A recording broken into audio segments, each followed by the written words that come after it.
3. After a few years, Samuel's university decided that it had shone long enough in the reflected glory of his neckties. So they declaimed to him in Latin, charged him $10 for the paper which proved him irretrievably educated, and sent him into the turmoil with much self-confidence, a few friends, and the proper assortment of harmless bad habits. His family had by that time started back to shirt sleeves through a sudden decline in the sugar market, and it had already unbuttoned its vest, so to speak, when Samuel went to work. His mind was that exquisite tabula rasa that a university education sometimes leaves, but he had both energy and influence, so he used his former ability as a dodging halfback in twisting through Wall Street crowds as a runner for a bank. His diversion was women. There were a half dozen, 2 or 3 debutantes, an actress in a minor way, a grass widow, and one sentimental little brunette who was married and lived in a little house in Jersey City. They had met on a ferry boat. Samuel was crossing from New York on business. He had been working several years by this time, and he helped her look for a package that she had dropped in the crush. "Do you come over often?" he inquired casually. "Just to shop," she said shyly. She had great brown eyes and the pathetic kind of little mouth. "I've only been married 3 months, and we find it cheaper to live over here." Does your husband like being alone like this?" She laughed, a cheery young laugh. "Oh, dear me, no. We were to meet for dinner, but I must have misunderstood the place. He'll be awfully worried." "Well," said Samuel disapprovingly, he ought to be. If you'd allow me, I'll see you home." She accepted his offer thankfully, so they took the cable car together. When they walked up the path to her little house, they saw a light there. Her husband had arrived before her. "He's frightfully jealous," she announced, laughingly apologetic. "Very well," answered Samuel rather stiffly. "I better leave you here." She thanked him, and, waving a good night, he left her.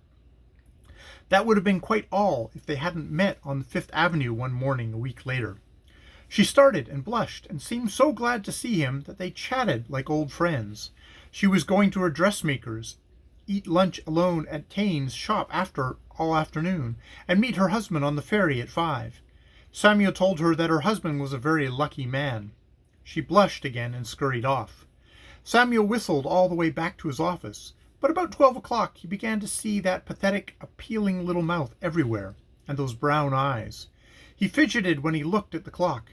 He thought of the grill downstairs where he had lunched, and the heavy male conversation thereof, and opposed to that picture appeared another, a little table at Taine's, with the brown eyes and the mouth a few feet away. A few minutes before 12:30, he dashed on his hat and rushed for the cable car. She was quite surprised to see him. "Why, hello," she said. Samuel could tell that she was just pleasantly frightened. "I thought we might lunch together. So dull eating with a lot of men." She hesitated. "Why, I suppose there's no harm in it. How could there be?" It occurred to her that her husband should have taken lunch with her, but he was generally so hurried at noon. She told Samuel all about him.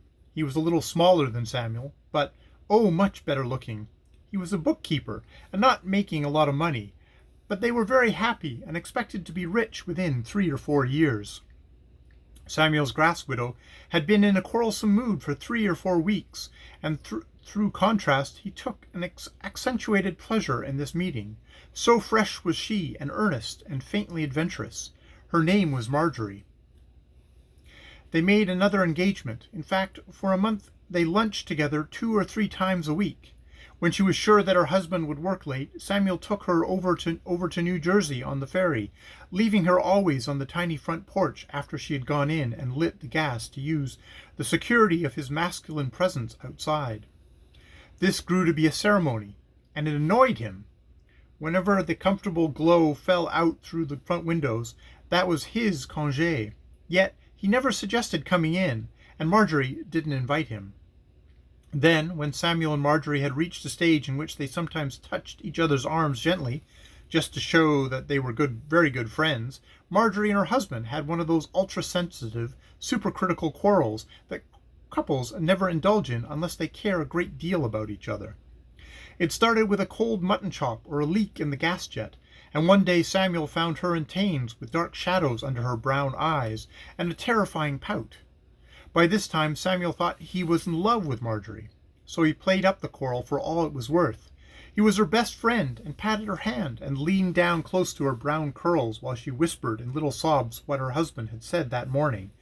And he was a little more than her best friend when he took her over to the ferry in a hansom. "Marjorie," he said gently, when he left her as usual on the porch, "if any time you want to call on me, remember that I am always waiting. Always waiting." She nodded gravely and put both her hands in his. "I know," she said. "I know you're my friend, my best friend." Then she ran into the house, and he watched there until the gas went on. For the next week Samuel was in a nervous turmoil. Some persistently rational strain warned him that at the bottom he and Marjorie had little in common, but in such cases there is usually so much mud in the water that one can seldom see to the bottom. Every dream and desire told him that he loved Marjorie, wanted her, had to have her. The quarrel developed. Marjorie's husband took to staying in New York until late at night, came home several times disagreeably overstimulated, and made her generally miserable. They must have had too much pride to talk it out, for Marjorie's husband was, after all, pretty decent. So it drifted on from one misunderstanding to another. Marjorie kept coming more and more to Samuel. When a woman can accept masculine sympathy when a woman can accept masculine sympathy, it is much more satisfactory to her than crying to another girl. But Marjorie didn't realize how much she had begun to rely on him, how much he was a part of her little cosmos.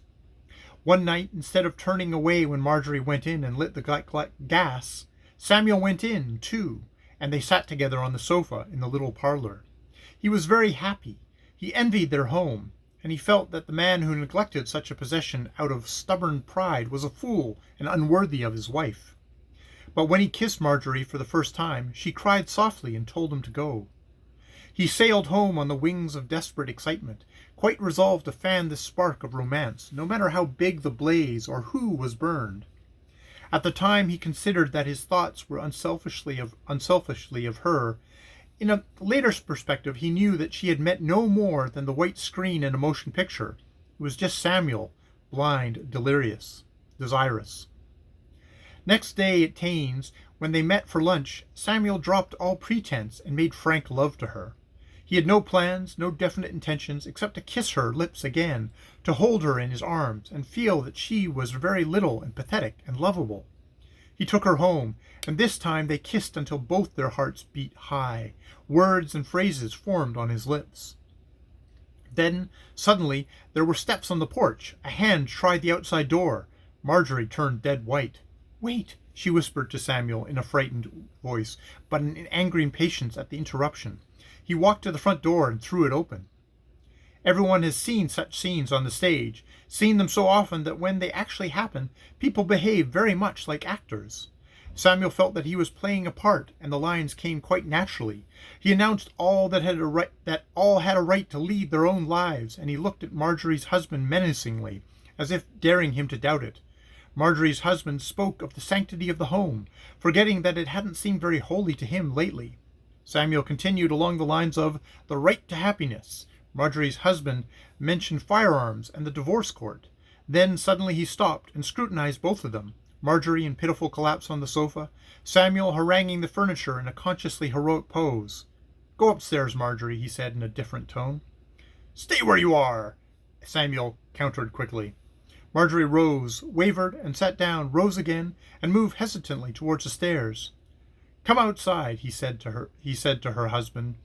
"Come outside," said her husband to Samuel. "I want to talk with you." Samuel glanced at Marjorie, tried to get some message from her eyes. Then he shut his lips and went out. There was a bright moon, and when Marjorie's husband came down the steps, Samuel could see that plainly that he was suffering, but he felt no pity for him. They stood and looked at each other, a few feet apart, and the husband cleared his throat as though it were a bit husky. "That's my wife," he said quietly. Then a wild anger surged up inside him. "Damn you!" he cried, and hit Samuel in the face with all his strength.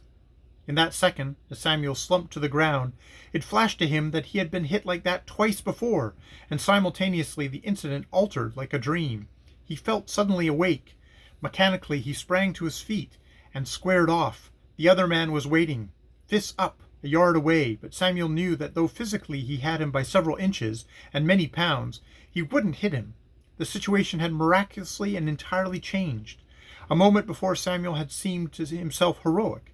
Now he seemed the cad, the outsider, and Marjorie's husband, silhouetted against the lights of the little house, the eternal heroic figure, the defender of his home.